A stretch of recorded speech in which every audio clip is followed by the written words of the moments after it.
میرے مولا میری انگلی تھام لے، میرے مولا لوگ مجھے بے اولادی کا تانا دیتے ہیں۔ بسم اللہ الرحمن الرحیم۔ نحمدہ و نصلی علی رسول الکریم۔ میرے قابل احترام بھائیوں اور بہنوں، اللہ رب العزت نے قرآن کریم میں فرمایا ہے، جس کا مفہوم ہے کہ تم مجھ سے دعا مانگو، میں تمہاری دعائیں قبول کروں گا۔ اللہ رب العزت نے خود قرآن کریم میں کہا ہے، مجھ سے دعا مانگو میں قبول کروں گا۔ پھر بھی ہم دعائیں مانگتے ہیں اور ہماری دعائیں اللہ رب العزت قبول نہیں فرماتے۔ اس کی کیا وجہ ہے؟ اس کی وجہ جو ہے میرے بھائیوں اور بہنوں وہ یہ ہے کہ ہم جس طریقے سے مانگتے ہیں اس طریقے میں کہیں نہ کہیں کوئی نہ کوئی کمی یا پیشی آ جاتی ہے۔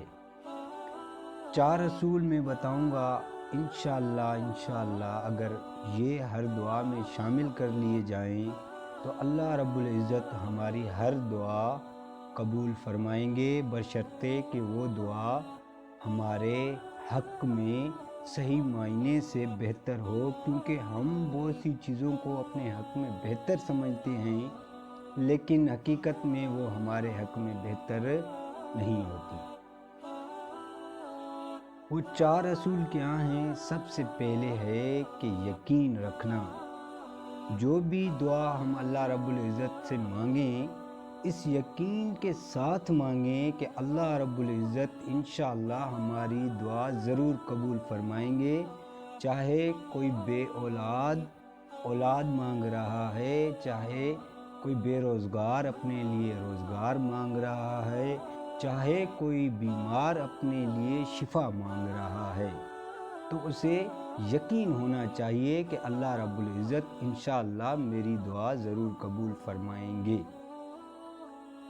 ایک آیت میں اللہ رب العزت کسی کا واقعہ بیان فرماتے ہیں اور وہ واقعہ یہ ہے کہ میں اپنے پروردگار کو پکارتا رہوں گا، مجھے یقین ہے کہ میں اپنے پروردگار سے دعا مانگ کر اللہ اکبر کیا فرماتے ہیں؟ مجھے یقین ہے میں اپنے پروردگار سے دعا مانگ کر محروم نہ رہوں گا۔ کیا مطلب ہے؟ مطلب یہ ہے کہ جو بھی دعا اللہ رب العزت سے مانگی جائے اس دعا کے قبول ہونے کا 100% یقین خود کو دلانا چاہیے۔ اور ایک حدیث میں فرمایا گیا ہے جس کا مفہوم ہے، تم اللہ سے دعا مانگو اور اس یقین سے مانگو کہ تمہاری دعا ضرور قبول ہوگی۔ تو سب سے پہلے نمبر پر ہے یقین۔ ہمیں پورے کا پورا یقین ہونا چاہیے کہ اللہ رب العزت ہماری دعا قبول فرمائیں گے۔ اور دوسرے نمبر پر ہے صبر۔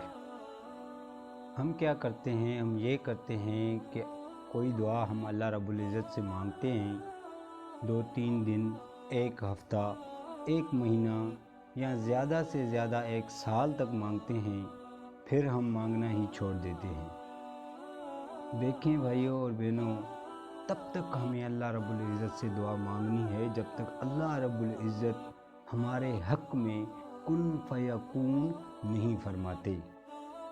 اللہ رب العزت بے نیاز ہیں، ضرورت ہمیں ہے، تو ہمیں گڑ گڑاتے رہنا ہے اپنے پروردگار کے آگے جب تک اللہ رب العزت ہماری دعا سن نہیں لیتے۔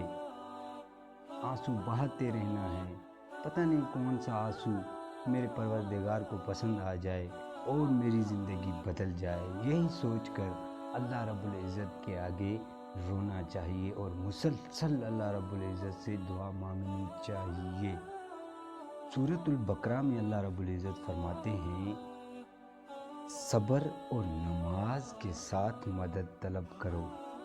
اور یہ سنت بھی ہے۔ پیارے نبی کریم صلی اللہ علیہ وآلہ وسلم جب بھی اللہ رب العزت سے کوئی دعا کرتے، پہلے 2 رکعت صلاۃ الحاجات پڑھتے، پھر اللہ رب العزت سے دعا فرمایا کرتے تھے۔ تو ہمیں بھی چاہیے کہ ہم اللہ رب العزت سے جب بھی کوئی دعا کریں تو 2 رکعت نفل پڑھ کے، یا جتنے بھی آپ پڑھ سکتے ہیں 2 رکعت کر کے ہم پڑھیں، اور نیت یہ کریں کہ صلاۃ الحاجات پڑھ رہے ہیں۔ اور دوسری ایک آیت ہے جس میں اللہ رب العزت فرماتے ہیں صبر اور نماز کے ذریعہ سے مدد چاہو، اللہ تعالیٰ صبر کرنے والوں کا ساتھ دیتا ہے۔ یہ صبر کا انعام ہے۔ مستقل مزاجی کے ساتھ اللہ رب العزت سے دعا مانگنی چاہیے۔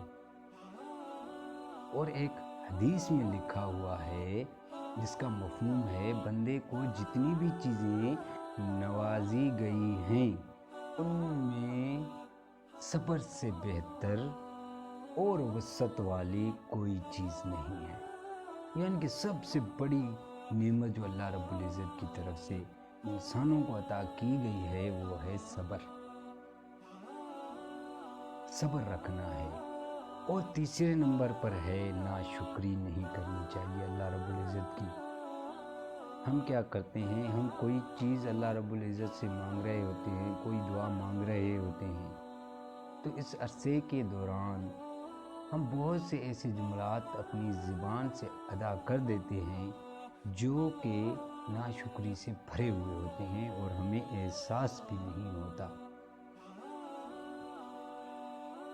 لوگ تو یہاں تک کہہ دیتے ہیں کہ پتہ نہیں کون سا گناہ کیا تھا اللہ رب العزت کا کہ مجھ پر یہ مصیبت نازل ہو گئی۔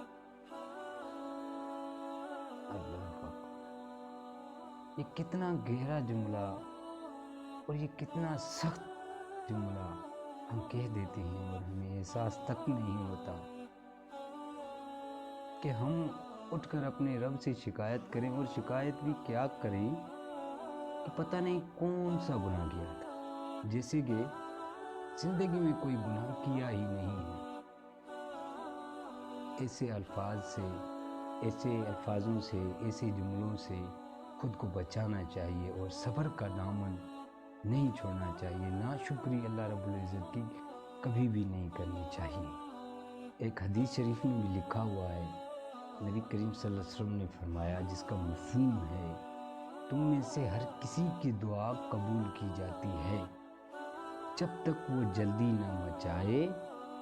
جلدی یہ ہے کہ وہ کہنے لگتا ہے کہ میں نے دعا کی تھی، میری دعا قبول نہیں ہوئی، تو ناشکری بالکل بھی اللہ رب العزت کی نہیں کرنی ہے۔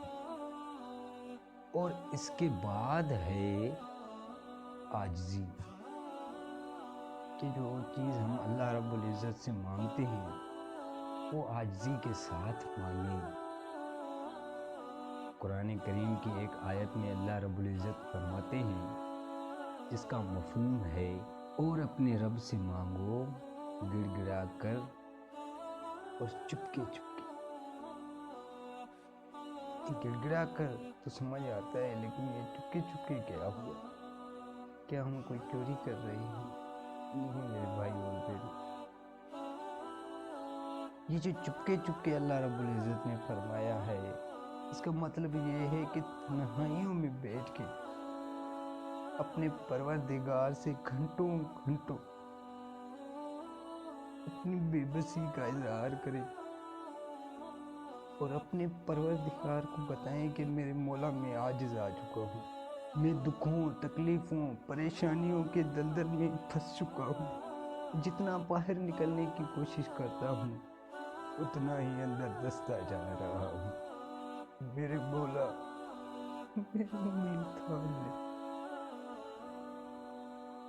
میرے مولا لوگ مجھے بے اولادی کا تانا دیتے ہیں، میرے مالک تو مجھے اولاد سے نواز دے۔ میرے مالک مجھے لوگ بے روزگاری کا تانا دیتے، اے یا اللہ کوئی عزت دار رزق کا ذریعہ عطا فرما دے۔ اور میرے مولا میں بیمار ہو چکا ہوں، میری تکلیف مجھ سے برداشت نہیں ہوتی۔ میرے پیارے رب مجھے شفائے کاملہ عطا فرما دے۔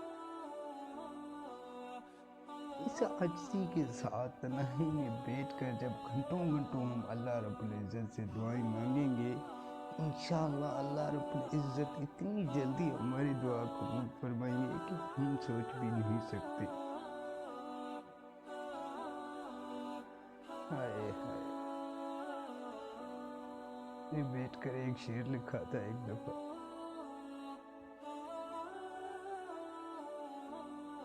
کہ اپنے رب کریم سے مانگنا سیکھ نہ پائے، اپنے رب کریم سے مانگنا سیکھ نہ پائے، یہی وجہ ہے کہ در در پہ لگاتے ہیں صدائیں۔ آج ہماری ذلت اور رسوائی کی یہی وجہ ہے کہ ہم اپنے رب سے مانگنا نہیں سیکھ پائے۔ میرے بھائیوں، اگر ہم یہ چاروں اصول اپنائیں تو انشاءاللہ اللہ رب العزت کی ذات پر یقین ہے کہ انشاءاللہ ہماری دعائیں قبول ہوں گی۔ میں کوئی مفتی یا عالم نہیں ہوں کہ میں نے فتویٰ جاری کر دیا ہے، لیکن میں نے جہاں تک سمجھا ہے یہ چار غلطیاں، ان چاروں میں سے کوئی نہ کوئی ایک غلطی ہم کرتے ہیں جس کی وجہ سے ہماری دعائیں قبول نہیں ہوتی۔ تو انشاءاللہ زندگی رہی تو اگلی ویڈیو میں ملاقات ہوگی۔ تب تک اپنی دعاؤں میں مجھے بھی یاد رکھیے گا۔ فی امان اللہ۔